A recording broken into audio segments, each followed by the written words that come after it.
Mitra Bisnis Presiden KSPI Said Iqbal menolak Permenaker nomor 5 yang memperbolehkan pengusaha memotong gaji pekerja hingga maksimal 25% di perusahaan berbasis ekspor yang kinerjanya anjlok akibat resesi global untuk mencegah terjadinya PHK besar-besaran.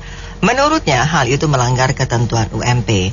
Sementara Kadin Indonesia mengatakan pemotongan itu tidak gampang dilakukan dan Permenaker itu mengajukan syarat yang banyak dan ketat. Ada komentar lebih baik dipotong gaji sampai kondisi normal dibanding di PHK. Apa komentar Anda dengan adanya kejadian ini? 6339160. Apa Pak Iqbal pernah kasih orang bantuan pada saat lagi kesusahan, lagi kelaparan, lagi kehujanan, kedinginan, atau mereka nggak punya tempat tinggal? Pak Iqbal itu jangan suka sepertinya komen-komen seolah-olah memanas-manasin buruh atau seolah-olah sebagai pembela atau pahlawan, tapi pahlawan kesiangan menurut saya.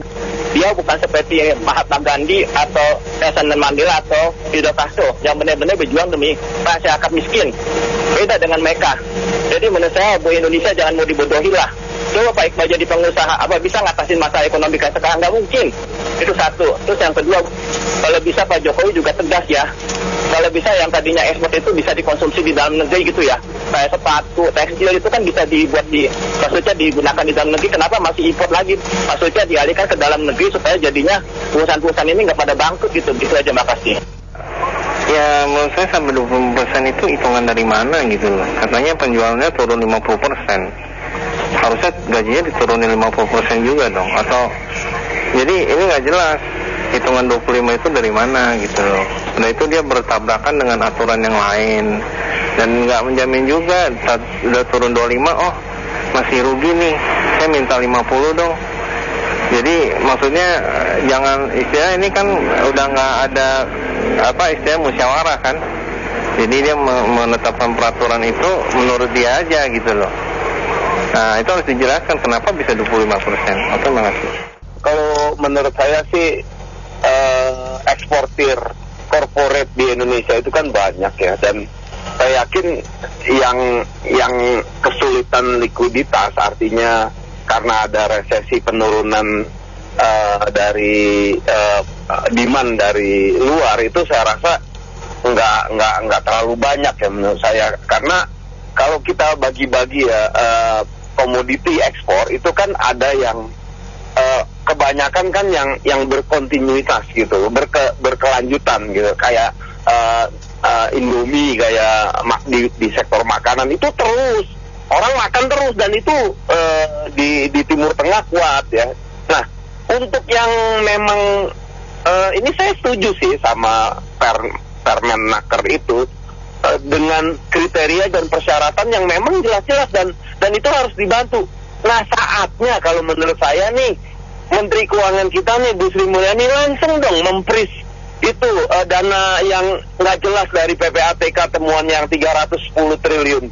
Itu kan 10% dari dana APBN kita ya kan. Itu harus menanggulangi masalah-masalah makro Indonesia ini, ekonomi Indonesia ini. Jadi jangan sampai duitnya itu entah kemana ya kan. Sementara persoalan baru membuat permasalahan yang lebih berat lagi gitu. Ya pendapat saya gini aja, nggak apa-apa lah, nggak usah pakai dipotong, di PHK aja karyawannya. Terus kalau yang PHK pada datang aja semua ke KSPI gitu, ke Pak Sawita gitu. Itu aja sih, thank you ya. Makanya kita ini nggak bisa maju-maju ya. Yang namanya ketua serikat buruh aja baca undang-undangnya seperti ini. Maksudnya keputusan menteri ya, bukan undang-undang. Nah, terus bagaimana dengan SDM kita yang kualitasnya 50-60% itu SD SMP. Kasian kan mereka digiring untuk demo-demo gini saja. Kenapa saya katakan gitu? Sebenarnya peraturan menteri ini hanya ditujukan kepada pengusaha atau pabrik yang memproduksi untuk ekspor, misalnya sepatu dan garment. Yang spesial untuk ekspor karena ekspornya saat ini itu jelek, sehingga apabila mereka ekspornya berkurang dan produksinya otomatis berkurang, maka mereka diberikan pilihan untuk memotong gaji karyawan maksimal 25% dengan catatan kerjanya juga dikurangi karena ekspornya, produksinya kurang. Itu sebenarnya yang terjadi. Jadi bukan pengusaha motong gajinya karyawan, itu nggak mungkin. Jadi daripada di PHK, daripada nggak punya pekerjaan, mendingan dipaksain untuk bekerja walaupun produksinya berkurang, yaitu dengan catatan gajinya mau dipotong sampai maksimal 25%. Jadi ini kondisi tertentu saja dan hasil ekspor, hasilnya yang dikirim ke ekspor. Jadi bukan kayak kita gini terus pengusaha semuanya boleh potong. Aduh, terus nanti gimana caranya yang negara lain aja udah menemukan bahan macam-macam helium dan sebagainya, kok kita malah demo tiap hari? Mendukung ya demonstrasi yang dilakukan oleh buruh, dan demonstrasi itu sendiri merupakan hal yang positif dalam dunia demokrasi pembangunan di bangsa kita, dan itu dilindungi oleh hukum gitu. Jadi kalau buruh melakukan demo ini terjadi di Inggris, di Amerika, bahkan saat ini banyak demo yang akan dilakukan oleh dokter di Amerika karena gaji, atau juga di Jerman ya. Nah, tadi kalau dikatakan bahwa tidak mungkinlah pengusaha begini begitu itu juga another hanya sebuah pemikiran dia, karena pada dasarnya jika peraturan menteri ini diloloskan, maka pengusaha dengan instrumen power dan instrumen bisnis yang dia miliki, misalnya instrumen bisnis itu mengatakan bahwa kontribusi jualan domestiknya kecil, domestiknya besar, tapi yang ekspornya kecil, maka ini alasan kami untuk mengambil keputusan menurunkan harga, menurunkan gaji misalnya. Jadi banyak sekali dalam kegiatan laba rugi, pengambilan dana untuk kepentingan pribadi, owner value privilege dan sebagainya yang di balance sheet, perubahan capital, perubahan arus modal, ya, arus kas maupun perubahan modal, itu kan pegawai tidak tahu terhadap itu. Oleh karena itu, buruh mengambil sikap dari yang sifatnya permukaan. Mereka tidak bisa disalahkan karena dia tidak masuk ke jurnal, ke neraca, tidak masuk ke laba rugi, tidak masuk kepada bahan modal sampai catatan laporan keuangan Anda. Sehingga negara perlu hadir di situ. Perlu yang namanya keberpihakan. Keberpihakannya harus kepada tenaga kerja lokal. Karena kalau pengusaha itu kalau tidak mampu, ya silahkan tutup perusahaannya. Dan buruh nanti akan secara market equilibrium akan mencari bisa kerja di mana lagi.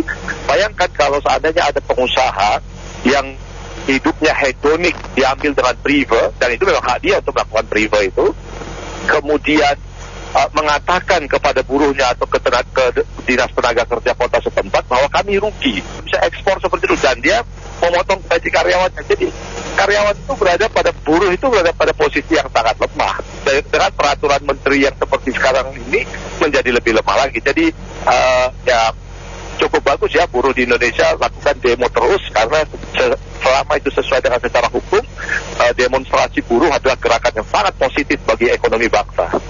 Jadi saya ini termasuk orang yang sebetulnya tidak setuju dengan adanya peraturan UMP atau UMR. Karena apa?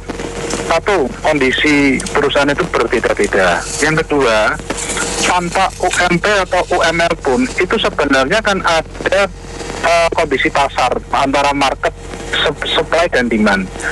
Perusahaan yang pelit membayar gaji itu pasti nggak akan dapat karyawan juga gitu loh. Jadi buruh ini jangan terlalu khawatir.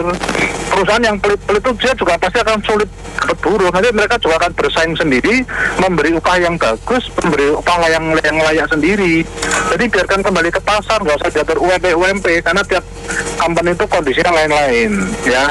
Demikian, terima kasih. Kayaknya tidak dipotong ya, coba dicek lagi. Kemarin saya mendengarkan secara penuh di CNBC Indonesia interview dengan Pak J. Ray Supit ya kalau nggak salah, ketua Pindo itu tidak dipotong, tidak seperti itu penjelasannya itu. Jadi ini ya memang harus cross check ya kayak gini, ini jangan meresahkan. Itu jadi hanya jam kerjanya dikurangin, jadi tidak ada pemotongan. Kalau kemudian tadinya kapasitas kerjanya katakanlah 8 jam, karena ekspornya menurun, permintaan menurun, sehingga jam kerjanya dikurangin, meminta mohon seperti dijelaskan itu hanya 5 jam per hari umpamanya. Nah otomatis kalau 5 jam per hari kan boleh dong dikurangin, kan karyawan harian itu kan seperti itu prosesnya. Iya, saya pikir pilihan dipotong gaji daripada di PHK itu ya sudah jelas pilihannya pasti itu. Cuman memang kalau perusahaannya berbasis ekspor, saya kira mungkin nanti perlu dituangkan di dalam peraturan yang jelas. Jika ekspornya anjlok, itu bisa dilakukan sesuatu terhadap karyawan, apa dipotong gaji atau apa, harus jelas itu peraturannya nanti. Menurut saya pribadi, pabrik-pabrik memang ada bidang tertentu, ekspor, konveksi atau apa, dan lain sebagainya yang memang mungkin terkena dampak resesi. Namun itu harus lebih spesifik lagi, memang tidak bisa digeneralisir juga, dicek betul-betul. Kadang kan kalau ekspornya kurang, menurun, mungkin lokalnya itu bertambah. Kalau pengurangan jam kerja asal sesuai dengan kesepakatan antara pihak pabrik ya, pengelola pabrik sama karyawan, ya menurut saya tidak terlalu bermasalah. Yang penting kan kedua belah pihak untuk menjaga yang terbaik. Mungkin pemilik pabriknya agar berkesinambungan, karyawannya itu atau pekerja agar tetap ada memiliki pekerjaan dan penghasilan. Itu win-win solution aja. Jadi menurut saya tidak perlu terlalu diheboh-hebohkan. Yang penting kedua belah pihak bicara baik-baik ya, dengan kepala dingin bicara baik-baik, solusi jalan tengah yang terbaik, tidak merugikan kedua belah pihak. Itu sudah bagus.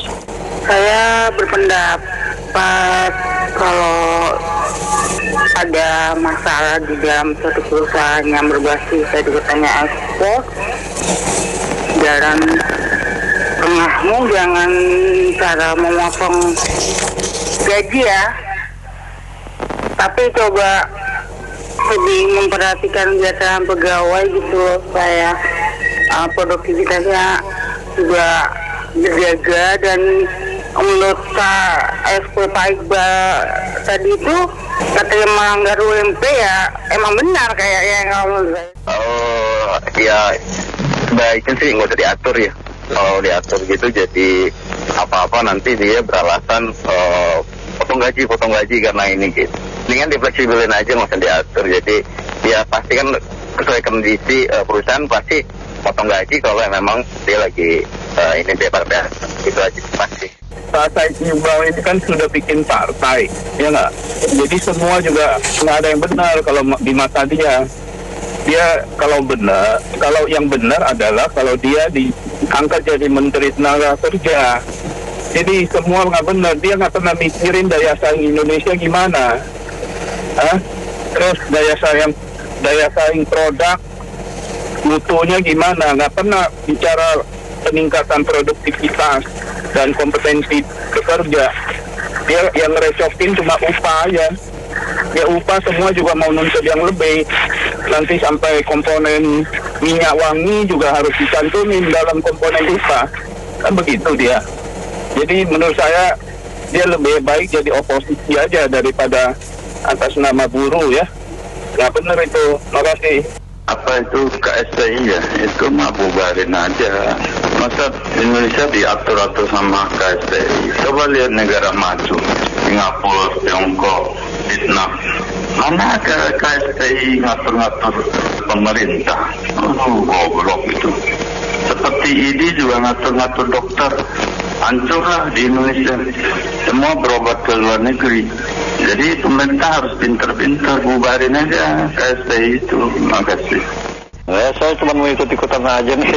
Oh masih ada Depnaker kita sekarang. Saya nggak tahu tuh kinerja nyata yang ini. Yang ada buat undang-undang aja. Bukan yang diperhatikan itu buruh, tenaga kerja Indonesia, tenaga kerja kita yang murah dibayar. Harus diperjuangkan itu, harusnya adanya Depnaker ya. Saya pikir udah nggak ada menaker kita sekarang ini. Atau tiba-tiba ada peraturan 56 harus diambil pensiunnya, mabuk gitu. Jadi kinerja Depnaker nggak tahu fungsinya untuk apa, mensejahterakan rakyat atau apalah. Levelnya itu suka-suka mereka, saya pikir sudah tidak ada, totonya masih ada toh. Gitu saja, makasih. Assalamualaikum.